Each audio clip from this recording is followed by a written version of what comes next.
Hello and welcome to our channel Tattvabodh. In this video, we are going to deal with some difficult words of the chapter God Made the Country, written by William Cowper. पहला word जो है वो है फोरटेस्ट. फोरटेस्ट का मतलब होता है an experience taken in advance, पूर्वानुभव, पहले से लिया हुआ कोई अनुभव. The next word is quiet. Quiet का मतलब होता है काम, फ्री फ्रॉम डिस्टर्बिंग नॉइज, शांत, शोर से मुक्त.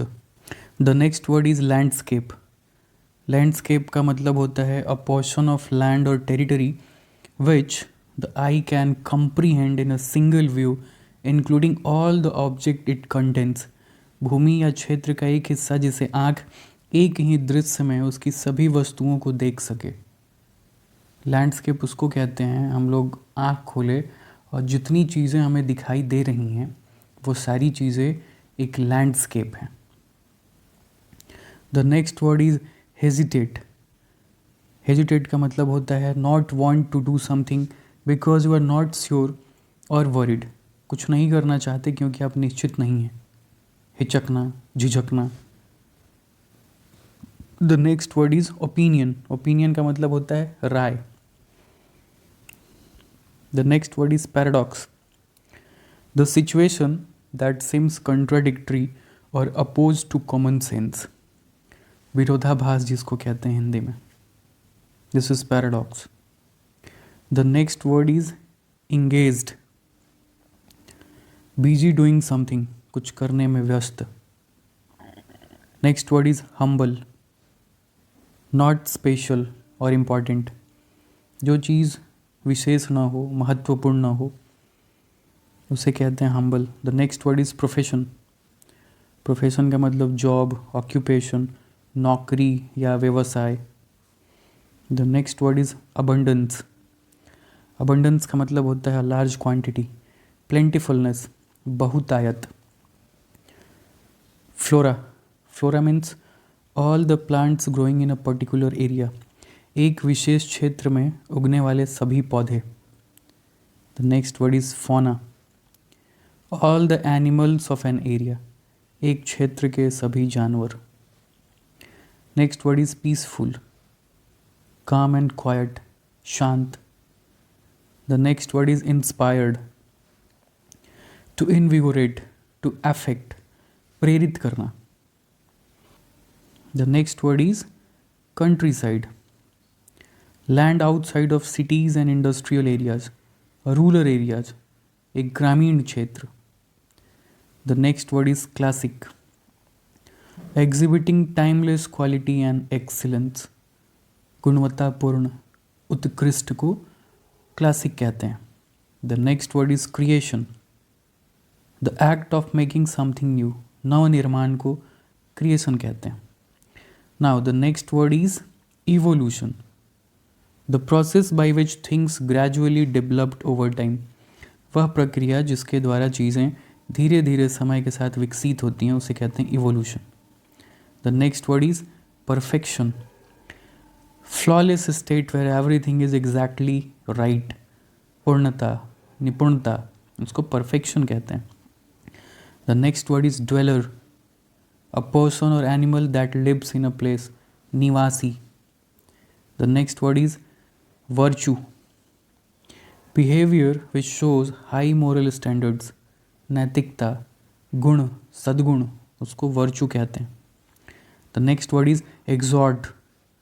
Exhort means strongly encourage to do something. कुछ करने के लिए दृढ़ता से प्रोत्साहित करना. The next word is escape. Escape का मतलब होता है to elude, get away from, भागना. आर्टिफिशियल, मैन मेड, फेक, मानव निर्मित, छद्म को आर्टिफिशियल कहते हैं. The next word is luxury. Something that is enjoyable and expensive that you do not really need. State of having everything your body needs. आपके शरीर की ज़रूरत को हर चीज़ होने की स्थिति. विलासिता कहते हैं लग्जरी को. The next word is comfort. feeling of being physically relaxed, आराम. The next word is enduring. Enduring का मतलब होता है long lasting, in the same relative state, prolonged, lasting. The next word is pleasures. Pleasure का मतलब होता है the feeling of being happy or satisfied, प्रसन्नता. Now the next word is wonder. Something astonishing, something that causes amazement, आश्चर्य. The next word is draft. इस word को draft पढ़ते हैं. A type of beer. Beer का एक प्रकार है draft. The next word is abound. To contain large numbers of something. To exist in large numbers. बड़ी संख्या में विद्यमान होना. The next word is threaten. To make a threat against someone. धमकी देना. Grove. A small group of trees with little or no undergrowth. उपवन. The next word is chariot. A type of cart pulled by horses. रथ कहते हैं जिसको हिंदी में, वो होता है chariot. The next word is sedan. sedan का मतलब palanquin, पालकी. The next word is fatigue. fatigue का मतलब होता है extreme tiredness, थकावट जिसको कहते हैं. Now we have the next word that is borne. borne का मतलब होता है supported, carried. The next word is idleness. idleness का मतलब inactivity, lethargy, stillness, निष्क्रियता, सुस्ती. The next word is contrive. To plan something in a clever way. किसी कार्य की योजना चतुराई से बनाना, उसको contrive कहते हैं. The next word is console. To make somebody happier when he or she is very sad or disappointed. सांत्वना देना. The next word is pensive. Thinking deeply with a tinge of sadness. उदासी के साथ गहराई से सोचना, विचार मग्न होना, उसको पेंसिव कहते हैं. The next word is wanderer. A person who travels around without the fixed destination. ऐसा आदमी जो बिना किसी गंतव्य के घूमते रहता है, घुमक्कड़, उसको wanderer कहते हैं. The next word is shade. An area that is out of direct sunlight. छायादार क्षेत्र को shade कहते हैं. The next word is eve, means evening, शाम. The next word is warbling. Warble. Sing softly with succession of constantly changing notes. लगातार बदलते स्वरों के साथ धीरे धीरे गाना, उसको warbling कहते हैं. The next word is spare. To save somebody from having an unpleasant experience or to be able to give something to somebody. किसी को अप्रिय अनुभव होने से बचाना या किसी को कुछ देने में सक्षम होना, ये मतलब होता है स्पेयर का. The next word is splendor. Splendor means very impressive beauty. भव्यता हो, जहाँ प्रभावशाली सौंदर्य हो, उसको स्प्लेंडर कहते हैं. The next word is eclipse. To overshadow, to reduce in importance. किसी के महत्व को कम करना, eclipse.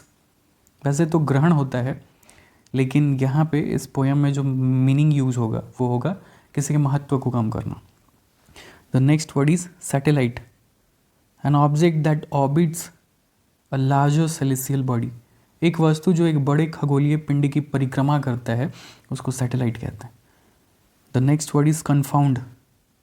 To confuse and surprise somebody. To amaze somebody. अचंभित करना, आश्चर्यचकित करना. The next word is harmonious.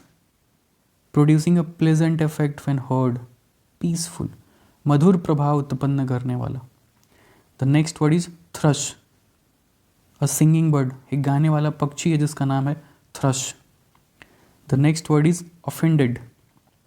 To upset somebody. To hurt somebody's feeling. किसी को परेशान करने के लिए, किसी की भावनाओं को आहत करना, किसी की भावनाओं को ठेस पहुंचाना, उसे कहते हैं offend. तो इस तरीके से इस चैप्टर का जो भी डिफ़िकल्ट वर्ड था वो हम लोग देख चुके हैं, और कोशिश कीजिए इन सारे वर्ड्स को किसी कॉपी में लिखने की। जो पढ़ने वाले बच्चे होंगे वो लिखेंगे ही, तो इसलिए जो लोग पढ़ते हैं मन लगा के अच्छे से पढ़ते हैं, क्या है कि भैया ये जो मेहनत कर रहे हैं हम अपने लिए तो कर नहीं रहे हैं, खुद कर लिए हैं, हमें जो करना है ये मेहनत है आप लोगों के लिए। तो जो भी बच्चे हैं, जो पढ़ने वाले बच्चे हैं, जो मेहनत करते हैं गांव में देहात में रह के, किसी सुदूर जगह पे रह के बिहार में, उन लोगों के लिए ये वीडियो है। सारे डिफ़िकल्ट वर्ड्स का इंग्लिश मीनिंग, हिंदी मीनिंग सब है इस वीडियो में। पॉज करो, लिखो, फिर नेक्स्ट वर्ड देखो, उसको प्ले करो, पॉज करो, लिखो। हेल्प करेगा, बहुत हेल्प करेगा आगे आने वाले दिनों में। ठीक है, तो हम लोग God made the country chapter का ग्लॉसरी कर लिए, वर्ड मीनिंग कर लिए। मिलते हैं नेक्स्ट वीडियो में इस चैप्टर के एक्सप्लेनेशन के साथ। तब तक के लिए बहुत बहुत धन्यवाद।